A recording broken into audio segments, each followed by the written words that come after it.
주스는 정확히 소파 옆에 놓인 미나의 샤넬백 위로 떨어졌습니다. 안 돼! 미나의 비명소리가 아파트 전체를 울렸고 그녀는 벌떡 일어나 소리를 질렀습니다. 어머니, 이게 뭐 하는 짓이에요? 이게 얼마짜린 줄 아세요? 찬영 오빠가 특별히 사준 건데. 미안해, 손이 갑자기 떨려서. 일부러 그런 게 아니야. 실수요. 진짜 실수 맞아요? 제가 좋은 선물 받아서 쓰는 게 그렇게 불편하셨어요? 질투라도 나셨어요? 안녕하세요. 저는 경기도 수원에 살고 있는 65살 이영숙입니다. 그동안 저는 평범하지만 참 행복한 삶을 살아왔습니다. 수십 년간 초등학교 교사로 아이들을 가르치며 정년퇴직했고 지금은 남편과 함께 수원의 작은 아파트에서 조용한 노후를 보내고 있습니다. 연금은 부족하지도 넘치지도 않을 만큼 딱 알맞게 들어왔고요. 남편 역시 젊은 날 성실히 일한 덕분에 여행도 다니고 소소한 취미도 즐기며 웃음 많은 하루들을 살아왔죠. 아침이면 동네 한 바퀴를 산책하고 오후엔 각자 책을 읽거나 텃밭을 가꾸는 소박한 일상. 그런 나날 속에서 가장 큰 기쁨은 단연코 우리 외아들 찬영이었습니다. 어릴 때부터 똑 부러졌던 찬영이는 대학을 졸업 후 대기업 상사에서 일을 배우며 본인만의 내공을 쌓아가는 것 같았습니다. 그 후 작은 무역회사를 창업하여 현재는 연매출 100억은 우습게 넘기는 제법 규모 있는 회사를 운영하는 대표가 되었습니다. 다만 새벽에 나가 밤늦게 들어오는 바쁜 나날을 보내는 아들을 보며 건강이 걱정되기도 하였습니다. 일도 일이지만 부모에게 자식 건강만큼 중요한 게 있을까요? 바쁘게 살아가는 아들이지만 부모 안부를 꼬박꼬박 챙기고 월에 한두 번은 꼭 얼굴을 보러 와서 식사도 같이 하고 용돈도 건넵니다. 효자 역할을 톡톡히 하는 10달 안 부러운 아들이었죠. 어머니, 아버지 요즘 건강 괜찮으시죠? 홍삼 다 드셨어요? 필요한 거 있으시면 꼭 말씀해 주세요. 그렇게 따뜻하게 말하는 찬영이를 보면 저는 속으로 이런 아들이면 더 바랄 게 없다는 생각이 들었습니다. 특별히 잘해준 것도 대단한 경제적 지원을 해준 것도 아닌데 본인 스스로 이렇게 성장한 멋진 아들을 보면 가슴이 벅차기도 했어요. 착하고 순한 아가씨를 만나 결혼만 잘하면 이제는 정말 걱정 없이 살 수 있겠다 싶었습니다. 그러던 어느 날 찬영이가 결혼하겠다고 말했어요. 5년 전 일이었죠. 저는 기뻐서 덩실덩실 춤이라도 출 뻔했습니다. 늦게까지 일만 하던 아들이 드디어 평생을 함께할 사람을 만난 거니까요. 사업으로 늘 바빠서 끼니도 제대로 못 챙겨 먹는 아들이 좋은 반려자를 만난다 생각하니 마음이 더 놓였습니다. 처음 만난 며느리 미나는 제 기대 이상이었습니다. 크게 흠잡을 곳 없이 참하고 저희와 찬영이에게 참 다정했던 좋은 며느리였죠. 첫 만남에서부터 저희에게 깍듯하게 예의를 지켰고 찬영을 진심으로 사랑하는 것 같아 보였습니다. 어머님, 아버님 찬영 오빠한테 얘기 많이 들었어요. 뵙게 돼서 정말 행복해요. 결혼식 날 하얀 드레스를 입은 미나가 이렇게 멋진 남편을 제게 보내주셔서 감사하다고 말했을 때 저는 눈물이 핑 돌았습니다. 우리 찬영이가 정말 좋은 여자를 만났구나 하는 안도와 기쁨이 밀려왔습니다. 가슴 한켠이 따뜻해지고 마음이 놓였습니다. 결혼 초 몇 년간 미나는 정말 모범적인 며느리였습니다. 찬영이의 식사는 물론이고 옷차림 하나까지 정성스럽게 챙겼고 시부모인 저희에게도 명절마다 직접 준비한 음식을 들고 찾아와 인사했습니다. 정기적으로 안부 전화를 하고 생일이면 선물과 함께 마음이 담긴 편지도 건넸죠. 요즘은 그렇잖아요. 겉만 번지르르 하니 남자 돈만 보고 계산해서 본인 이속만 챙기려는 젊은 여자애들이 대부분이지. 남편과 시댁에 이렇게 잘하는 며느리는 얼마 없다고 생각했기에 며느리에게 더욱 고마웠습니다. 며느리는 무엇보다 찬영이를 정말 잘 보살폈죠. 바쁜 남편을 위해 새벽같이 일어나 도시락을 싸주고 늦은 귀가에도 불평 한 번 없이 따뜻하게 반겨주는 것 같았습니다. 어머님, 찬영 오빠가 워낙 바쁘다 보니 자주 찾아뵙지 못해 죄송해요. 그런 미나를 보며 저는 참 좋은 며느리를 얻었다고 생각했어요. 마음속으로 이제 내가 없어도 찬영이 걱정할 일은 없겠다 싶었죠. 하지만 인생이란 게 늘 그대로 흐르지는 않더군요. 그해 가을, 아주 평범했던 어느 화요일 오후, 남편은 동네 친구들과 바둑을 두러 나갔다가 집으로 돌아오는 길이었습니다. 횡단보도를 건너던 중 갑자기 나타난 트럭에 치이는 사고가 발생했어요. 전화를 받는 순간 저는 온몸에 힘이 빠지고 손이 떨려서 전화도 제대로 받을 수가 없었습니다. 보호자분이세요? 지금 상태가 많이 심각합니다. 바로 병원으로 와주셔야 합니다. 수술 들어갑니다. 손이 떨려 전화도 제대로 쥐지 못하고 병원으로 달려갔습니다. 의사 선생님은 냉정하게 말했어요. 하반신 마비. 다시 걸을 가능성은 희박하다는 진단이었어요. 그 순간 제 안에서 뭔가가 툭 하고 끊어지는 느낌이었습니다. 수술을 마치고 의식을 되찾은 남편의 첫 마디는 이거였습니다. 남편의 손을 꼭 잡았어요. 그가 힘없이 말했죠. 여보, 미안해. 가슴이 찢어졌습니다. 그 사람은 미안할 게 없는데 오히려 그 말을 듣는 제가 미안했습니다. 심장이 두동강 나는 듯한 기분이었습니다. 찬영도 병원으로 달려와서 밤새 지켜봤어요. 미나도 함께 와서 간병을 도와주었죠. 그때만 해도 저는 이 가족이 하나가 되어 이 시련을 잘 헤쳐나갈 거라고 믿었어요. 어머님, 걱정 마세요. 저희가 다 도와드릴게요. 그녀가 제 손을 꼭 잡고 그렇게 말할 때 저는 고마워 눈물이 날 뻔했어요. 그땐 믿었습니다. 이 가족이라면 이 시련쯤은 함께 이겨낼 수 있을 거라고요. 하지만 그건 착각이었습니다. 그녀의 진짜 얼굴을 보게 되기까지 오래 걸리지 않았습니다. 수술은 다행히 성공적으로 끝났고 퇴원 후 한 달간 남편과 저는 수원집에서 지냈어요. 하지만 수원집은 휠체어 생활에 맞지 않는 구조였고 무엇보다 저 혼자의 힘으로 남편을 간병하기엔 너무 버거웠습니다. 매일 물리치료를 받아야 했고 체위 변경도 주기적으로 해줘야 했기에 누군가의 손이 절실했죠. 하루하루가 전쟁 같았지만 미안해하는 남편을 보며 이를 악물고 버텼습니다. 그때 찬영이 조심스럽게 말했어요. 어머니, 이제 그만하시고 제발 저희 집으로 오세요. 제가 매일 수원까지 오가며 아버지를 돌볼 순 없어요. 우리 집은 휠체어 생활에도 맞춰져 있고 화장실도 다 개조되어 있어요. 찬영의 목소리에는 진심 어린 걱정이 담겨 있었습니다. 미나도 곧바로 말을 보탰죠. 어머님, 저희가 모시는 게 당연하죠. 걱정 마시고 오세요. 그때만 해도 미나는 누구보다 저희를 배려하는 것 같았습니다. 그때는 무슨 생각이었는지 모르겠지만 어쩌면 저보다 더 적극적으로 이사를 권했던 건 바로 그녀였죠. 찬영과 미나가 살고 있는 강남의 고급 주택은 저희 둘이 들어가 지내도 괜찮을 정도로 충분히 컸습니다. 방이 5개, 화장실이 3개, 거실도 넓고 햇살도 잘 들었어요. 아들의 사업이 얼마나 성공했는지 실감이 나는 집이었죠.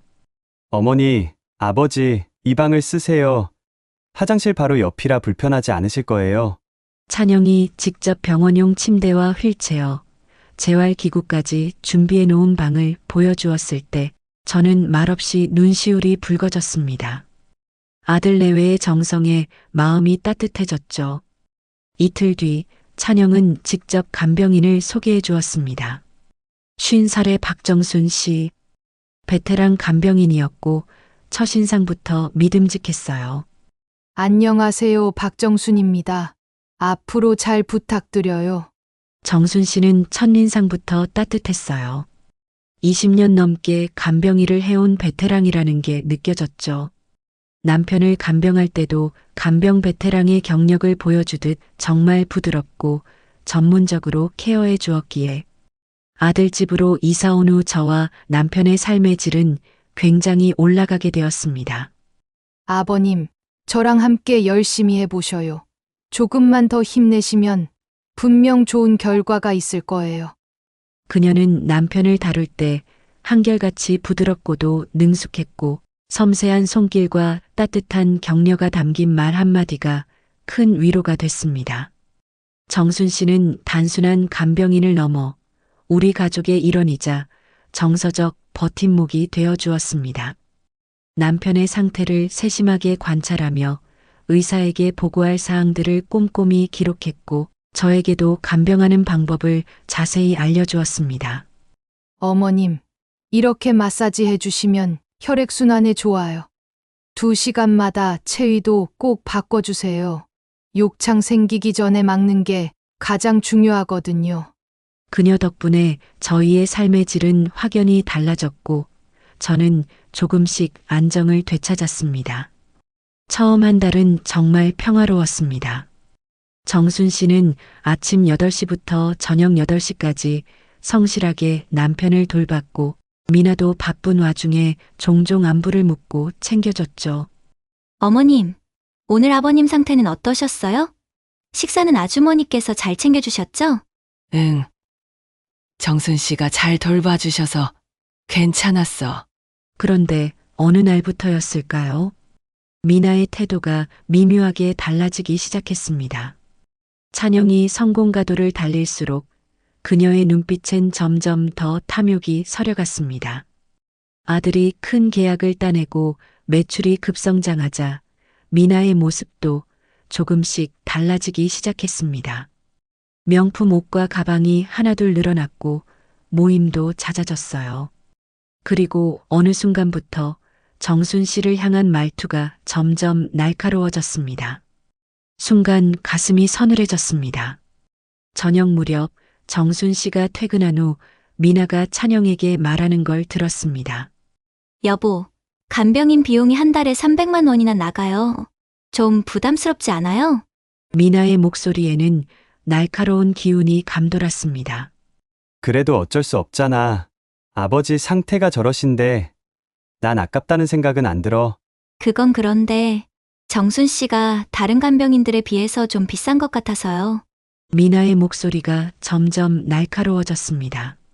아까 보니까 어머님이랑 차 마시면서 한참 수다 떨던데 일하러 온 건지 놀러 온 건지 모르겠어요. 저는 순간 숨이 멎는 줄 알았습니다. 정순 씨는 단 한 번도 저희와 담소를 나눌 때 놀듯이 행동한 적이 없었습니다. 그녀는 늘 남편 상태를 살피며 말 한마디에도 신중한 사람이었습니다. 그리고 우리 집 물건들도 너무 마음대로 써요. 제가 아끼는 찻잔으로 커피 마시고 냉장고 음식도 허락 없이 꺼내 먹고. 거짓말이었어요.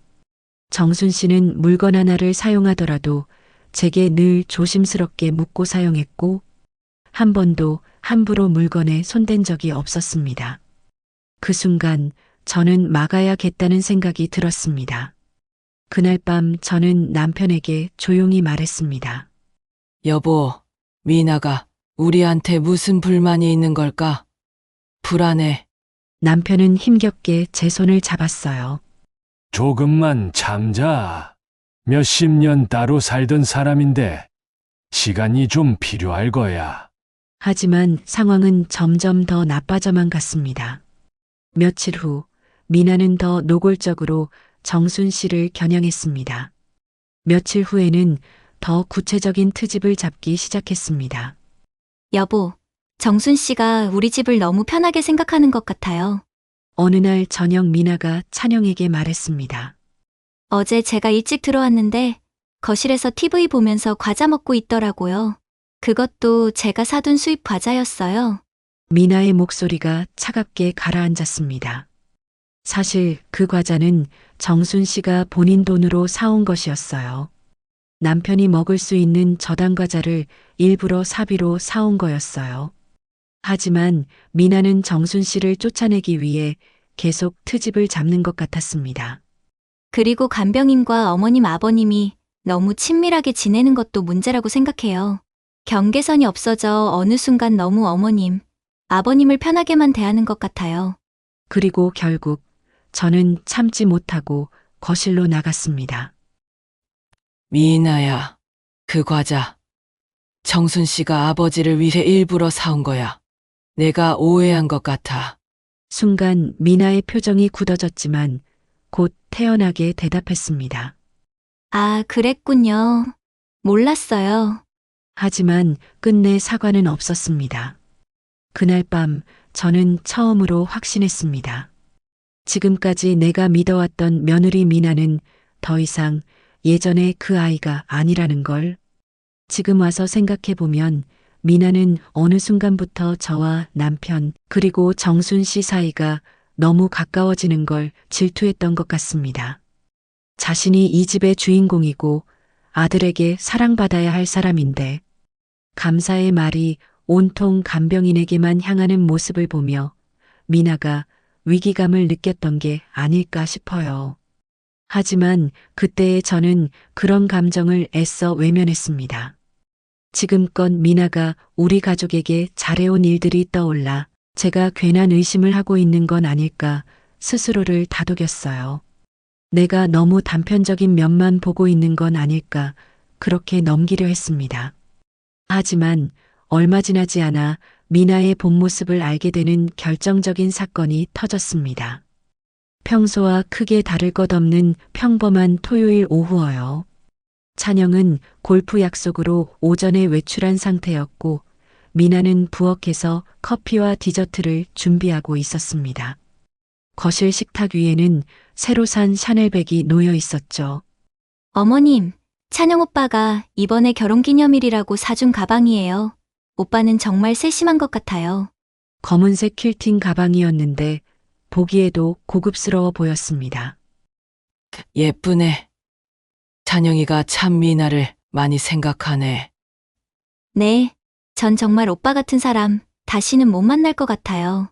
미나는 기분이 좋아 보였고 가방 사진을 찍어 SNS에 올리느라 분주했죠. 오후 2시쯤 저는 목이 말라 주방으로 가다가 컵을 들고 거실로 나오던 중이었습니다. 그런데 관절염으로 굳은 손가락이 말을 듣지 않았어요. 순간 컵이 손에서 미끄러졌고 그 안에 오렌지 주스가 미나의 샤넬백 위로 정확히 쏟아졌습니다.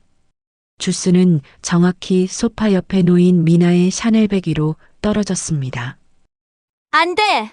미나의 비명소리가 아파트 전체를 울렸고 그녀는 벌떡 일어나 소리를 질렀습니다.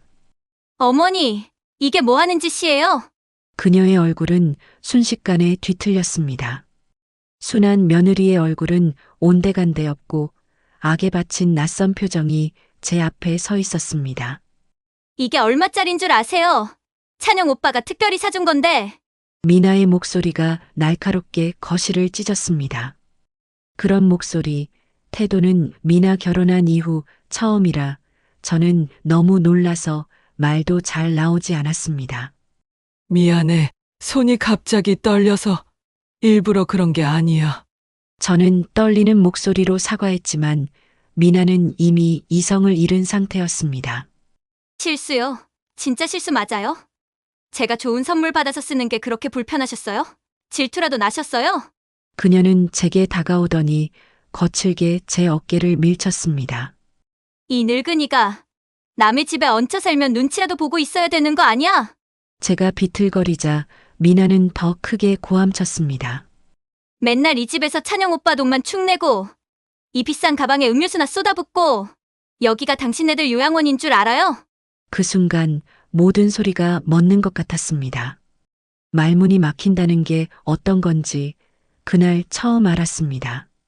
소란에 놀란 남편이 휠체어를 타고 방에서 나왔습니다. 무슨 일이야? 남편의 얼굴이 일그러졌습니다. 그러자 미나가 남편에게도 소리쳤습니다. 아버님도 마찬가지예요. 왜 굳이 이 집에까지 들어오셔서 요즘 병원이 얼마나 잘 돼 있는데 굳이 여기까지 와서 민폐나 끼치시냐고요? 남편은 충격으로 말문이 막힌 채 저를 바라보았고 저는 떨리는 목소리로 속삭였습니다. 여보, 괜찮아. 그냥 참자. 한번 시작된 미나의 폭주는 멈출 줄 몰랐어요. 그만해! 어머니한테 당장 사과해! 그 순간 남편이 휠체어를 움직이며 저에게 다가오려 했고 미나가 휠체어 앞을 가로막았습니다. 남편이 소리쳤지만 미나는 히스테릭하게 웃으며 되받았습니다. 제가요? 왜요? 사과는 그 가방에 음료수 쏟은 사람이 해야죠. 그 순간 남편이 균형을 잃고 휠체어에서 바닥으로 쓰러졌습니다. 여보! 저는 비명을 지르며 남편에게 달려갔습니다. 차가운 바닥 위에서 신음하는 남편을 붙잡고 저는 오열했어요. 그런데 미나는 그 모습을 보고도 아무런 죄책감이 없었습니다. 오히려 짜증스럽다는 듯 냉소적으로 말했죠. 또 연기하네. 정말 지긋지긋하다. 그 말이 저를 무너뜨렸습니다. 그녀에 대한 마지막 남은 믿음마저 그 말 한마디에 끊어졌습니다. 그때였습니다. 현관문이 열리는 소리가 났고 찬영이 골프를 일찍 마치고 돌아온 겁니다.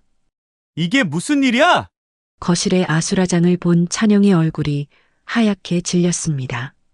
바닥에 쓰러진 아버지, 울고 있는 어머니, 그리고 태어난 미나. 찬영의 목소리가 낮게 가라앉았습니다.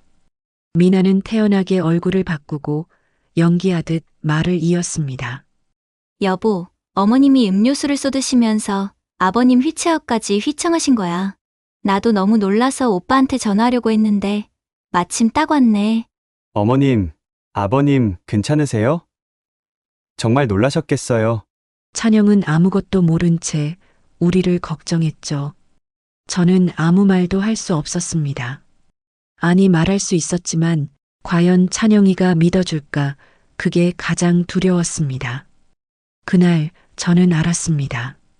미나의 진짜 얼굴은 지금까지 우리가 봐왔던 그 모습이 아니었다는 걸요. 찬영은 급히 남편을 휠체어에 앉히고 저를 부축해 소파로 데려갔습니다. 병원 가보셔야 되는 거 아니에요? 다친 데는 없으세요? 그러자 미나가 재빨리 말을 가로채듯 말했습니다. 병원까지 갈 정도는 아니에요. 여기 치우는 건 제가 할게요. 오빠는 아버님 침대에 모셔다 드려요. 그 말투엔 묘하게 자기 방어적인 뉘앙스가 담겨 있었고 그 순간 저는 미나의 얼굴에서 익숙한 표정을 찾아볼 수 없었습니다. 소름이 돋을 만큼 차가운 눈빛. 제 몸은 저도 모르게 떨리기 시작했죠. 시간은 그렇게 흘렀고 미나는 며칠 뒤부터 본색을 드러내기 시작했습니다. 여보, 제가 요즘 생각해봤는데요. 아버님 상태가 이렇게 심각한데 집에서 간병받는 게 맞을까요? 찬영이 놀란 듯 되물었습니다. 갑자기 그게 무슨 말이야? 아무리 정순 씨가 능숙하시다 해도 밤 8시면 퇴근하고 주말에는 또 어머님 혼자 간병해야 하잖아요. 아버님 상태엔 전문 시설이 더 나을 수도 있어요. 그리고는 기다렸다는 듯 여러 요양병원 자료를 꺼내 보였습니다. 강남에 새로 생긴 프리미엄 요양병원이 있어요. 24시간 의료진 상주에 최첨단 재활 장비까지 최고더라고요. 며칠 동안 미나는 요양병원의 장점을 끊임없이 강조했고 결국 찬영도 설득당한 듯 고개를 끄덕였습니다. 그렇게 남편은 프리미엄 요양병원에 입원하게 되었고 정순 씨는 마지막 날까지 정성을 다해 남편을 돌봐주었습니다. 거의 반강제로 따른 선택이었지만 제 현실은 분명했습니다. 노쇠한 몸으로 남편을 홀로 돌볼 수는 없었고 간병인도 수백만 원에 이르는 병원비도 감당할 여력이 없었기에 결국 아들의 도움이 절실했습니다. 마지막까지 정순 씨는 우릴 진심으로 걱정해 주었어요. 어머님, 병원에서도 꼭 아버님 재활 운동 챙겨달라고 하세요. 그리고 정순 씨는 잠시 망설이다가 덧붙였습니다. 혹시라도 이상한 일이 있으면 언제든 저한테 연락 주세요. 이상한 일이라니? 그냥요, 혹시 모르니까요. 그녀의 눈빛에는 이미 미나에 대한 불신과 걱정이 서려 있었습니다. 남편이 입원한 후 집안 분위기는 확실히 달라졌습니다. 처음 며칠은 괜찮았지만 일주일쯤 지나자 미나의 태도는 눈에 띄게 바뀌기 시작했습니다. 찬영이 없는 틈을 타 그녀는 완전히 다른 사람이 되어 있었습니다. 어느 날 오후 찬영이 출장을 간 날이었죠. 제가 거실에서 TV를 보고 있는데 미나가 들어와 리모컨을 휙 빼앗았습니다. 이 프로그램 너무 시끄러워요. 제가 있을 땐 TV 꺼주세요. 가능하면 방에서 쉬시는 게 좋겠어요. 그녀의 말투는 차가웠고 눈빛엔 배려라고는 없었습니다. 며칠 뒤에는 더욱 노골적으로 말했습니다. 어머님, 요즘 집에만 계셔서 답답하시죠? 혹시 친정이나 친한 분 댁에 잠깐 다녀오시는 건 어때요? 순간 가슴이 철렁 내려앉았습니다. 멀리 돌려 말했지만 결국은 나가라는 뜻이었으니까요. 도저히 혼자 견딜 수 없었던 저는 정순 씨에게 전화를 걸었습니다. 제 이야기를 들은 정순 씨는 깊은 한숨과 함께 말했습니다. 정순 씨. 요즘 며느리가 정말 많이 이상해졌어요. 상황을 설명하자 정순 씨가 걱정스러운 목소리로 말했어요. 어머님, 제가 예상했던 일이에요. 며느님은 처음부터 절 내보내고 아버님을 병원으로 보내고 그리고 마지막엔 어머님까지 내보내고 싶어 했던 것 같아요. 정말 그랬던 걸까요? 어머님, 제게 한 가지 방법이 있어요. 찬영 씨에게 CCTV 설치를 권해보세요. CCTV? 네. 얼마 전에 밤에 이상한 소리 들었다고, 무섭다고 필요하다고 하세요. 그럼 진실이 밝혀질 거예요. 정순 씨의 목소리에는 확신이 담겨 있었습니다. 며칠 후 저는 찬영에게 조심스럽게 말했어요. 찬영아. 나 혼자 있으니깐 밤에 자꾸 이상한 소리가 들리는 것 같기도 하고 그러네. 좀 불안한데 내 방에 CCTV 하나 달면 안 될까? 그러면 뭐 어려운 일도 아닌데요.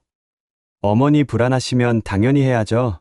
다음 날 기술자가 와서 제 방과 거실과 주방에 작은 카메라들을 설치했어요. CCTV가 설치된 지 사흘째 되는 날 결정적인 장면이 녹화되었습니다. 그날 찬영은 늦게까지 미팅이 있었고 집엔 저와 미나 둘뿐이었습니다.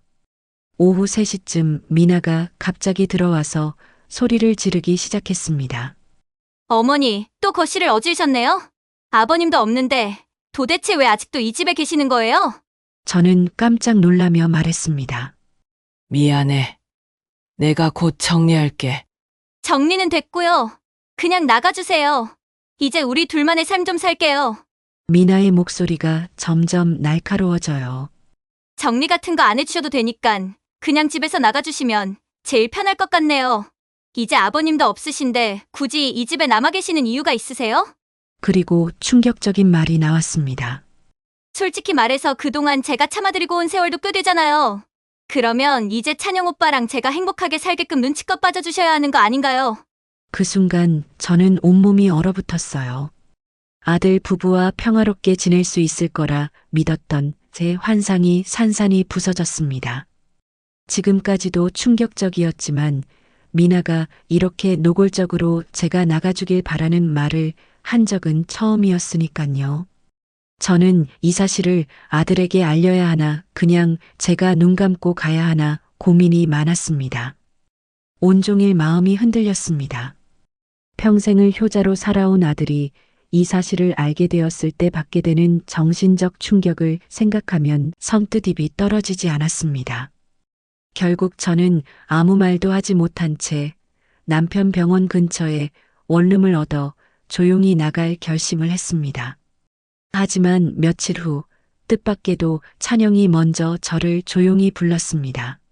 어머니, 잠깐 서재로 오시겠어요? 책상 위 노트북 화면에는 그날 미나가 저에게 했던 말들이 CCTV 영상으로 고스란히 담겨 있었습니다. 눈치껏 좀 빠져주시면 안 돼요? 미나의 차가운 목소리. 그 말에 저는 숨을 삼켰습니다. 어머니, 왜 진작 이 얘기 안 하셨어요? 찬영의 얼굴은 분노와 고통으로 일그러져 있었어요. 찬영아, 엄마는 너를 잃을까봐 무서웠어. 제 목소리는 떨렸고 찬영은 조용히 고개를 숙였습니다. 어머니 죄송해요. 제가 너무 늦었네요. 찬영의 목소리가 떨리고 있었습니다. 그의 눈가엔 깊은 후회가 어려 있었습니다. 그 순간 저는 느꼈습니다. 드디어 진실이 드러났다는 것을, 그리고 판도라의 상자가 열렸다는 것을. 그날 밤 찬영과 미나 사이에 큰 싸움이 벌어졌어요. 꽤 먼 거리인 제 방까지 격한 목소리가 들렸고 미나의 울음소리도 들렸지만 아들의 마음을 돌리기엔 이미 늦은 것 같았습니다. 다음 날 아침 찬영은 곧장 이혼 변호사를 찾아갔고 이삿짐 센터를 불러 미나의 짐을 싸라고 지시했죠. 어머님, 제발 찬영 오빠 좀 말려주세요. 하지만 저는 조용히 고개를 저었습니다. 너 정말 뻔뻔하구나. 미나의 얼굴이 하얗게 질렸어요. 어머님, 저 결혼하고 얼마나 잘한 줄 아시잖아요. 잠깐 판단을 잘못한 거였어요. 제가 정말 죄송해요. 아니, 넌 처음부터 찬영이 가진 것만 보고 결혼했던 거였어. 우리는 내 계획의 걸림돌이었을 뿐이야. 제 목소리는 차갑게 가라앉아 있었습니다. 결국 미나는 자신의 짐을 싸들고 쫓기듯 집을 나섰습니다. 찬영은 단 한 푼의 재산 분할도 허락하지 않았습니다. 오빠 제발 한 번만 용서해줘. 내가 앞으로 정말 잘할게. 현관 앞에서 미나가 마지막으로 매달렸지만 찬영은 뒤돌아보지 않았습니다. 지금 이렇게 나가는 것만으로도 감사하게 생각해. 문이 닫히는 순간 미나의 절규가 복도에 울려 퍼졌습니다. 하지만 그 소리는 이내 멀어져 갔습니다. 일주일 후 남편이 병원에서 퇴원했고 정순 씨도 다시 우리 곁으로 돌아왔습니다. 어머님, 아버님 다시 뵙게 돼서 정말 기뻐요. 저는 고마운 마음에 정순 씨를 꼭 안아주었습니다. 이번엔 슬픔이 아닌 기쁨의 눈물이 흐르더군요. 정순 씨, 고마워요. 아들에게 CCTV 말해준 것도 정순 씨였다면서요. 제가 하지 못했던 말을 대신해 준 사람, 아들의 눈을 뜨게 해준 사람이 바로 그녀였죠. 찬영도 정순 씨에게 깊이 고개를 숙였어요. 그동안 불편하셨을 텐데 정말 죄송했어요. 앞으로는 더 좋은 조건으로 모시겠습니다. 한 달 뒤 이혼 판결이 내려졌습니다. 결정적인 증거는 CCTV 영상이었죠. 미나는 재산 분할은커녕 위자료도 받지 못한 채 조용히 떠났습니다. 얼마 후 들려온 소식으론 그녀는 친정으로 돌아가 은둔 생활을 하고 있다고 했습니다. 화려했던 모습은 사라지고 초라한 그림자만 남았다고요. 어머니, 전 이제 그 여자한테 미련 하나도 없어요. 다시는 그런 사람 만나고 싶지도 않아요. 이제 부모님과 함께 조용히 지내고 싶어요. 찬영은 이번 일을 통해 정말 많은 걸 느낀 듯 했습니다. 사업은 일부를 전문 경영인에게 맡기고 이젠 우리와 함께하는 시간을 소중히 여겼습니다. 지금 우리 가족은 정말로 새롭게 시작했어요. 찬영은 예전보다 일찍 퇴근해서 저희와 저녁을 함께 먹고 주말에는 남편의 재활 운동을 직접 도와줍니다. 아버지, 오늘 10걸음이나 걸으셨어요. 고맙다. 찬영아. 남편도 정순 씨와 가족의 사람으로 불가능할 것 같던 기적을 보여주고 있었어요. 완전히 걷지는 못하지만 보조기를 잡고 몇 걸음씩은 걸을 수 있게 되었죠. 정순 씨는 이제 간병인을 넘어 진짜 가족이 되어 있었습니다. 가족이 없는 그녀를 위해 명절을 함께 보내고 생일도 빠뜨리지 않았죠. 어머님, 정말 다행이에요. 진실이 밝혀져서. 그러게요. 정순 씨가 없었으면 우리는 지금 이 모습일 수 없었겠죠. 어느 날 저녁, 우리 네 사람이 둘러앉아 식사 중이었습니다. 찬영이 문득 말했죠. 어머니, 아버지, 그리고 정수님, 감사합니다. 갑자기 왜? 그냥 제 곁에 이렇게 계셔 주셔서 그게 너무 큰 힘이 되고 있어요. 정순 씨는 눈시울을 붉히며 말했습니다. 저도 감사해요.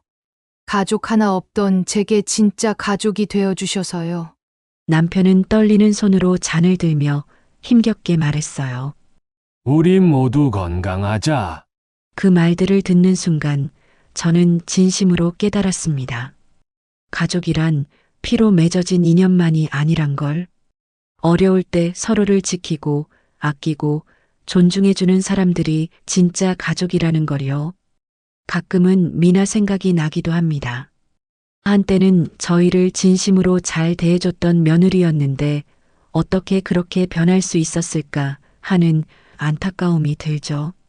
하지만 후회는 없어요. 그 시련 덕분에 우리는 더 강해졌고 진실의 소중함을 알게 되었으니까요. 무엇보다 서로를 더 깊이 사랑하게 되었죠. 어머니, 이제 정말 편안하시죠? 찬영이 묻자 저는 조용히 고개를 끄덕였습니다. 응. 이젠 정말 마음이 놓인다. 창밖으로 붉은 석양이 지고 있었습니다. 오늘도 평화로운 하루가 저물어가네요. 남편은 천천히 회복 중이고 여유가 생긴 찬영과 함께하는 시간은 그저 행복하기만 합니다. 그리고 우리 가족의 또 다른 일원, 정순 씨의 존재는 말로 다 못할 만큼 고맙습니다. 요즘 제 일상은 감사함으로 가득 찬 날들의 연속입니다. 이제야 진짜 행복한 노후가 시작된 것 같습니다. 긴 이야기 들어주셔서 감사합니다. 저는 한때 가족이라는 이름 아래 끝없이 참고 조용히 버티는 게 최선인 줄 알았습니다. 하지만 이제는 알게 됐어요. 진실을 외면하면 더 큰 아픔이 찾아온다는 걸요. 가끔은 여전히 그때를 떠올리며 마음이 저리기도 해요. 하지만 지금 곁에 있는 사람들을 보면 그래도 잘 버텨줘서 다행이다. 그런 생각이 듭니다. 여러분이라면 저처럼 참았을까요? 아니면 더 일찍 목소리를 냈을까요? 당신의 생각도 댓글로 들려주세요. 우리들의 이야기방 이영숙이었습니다. 고맙습니다.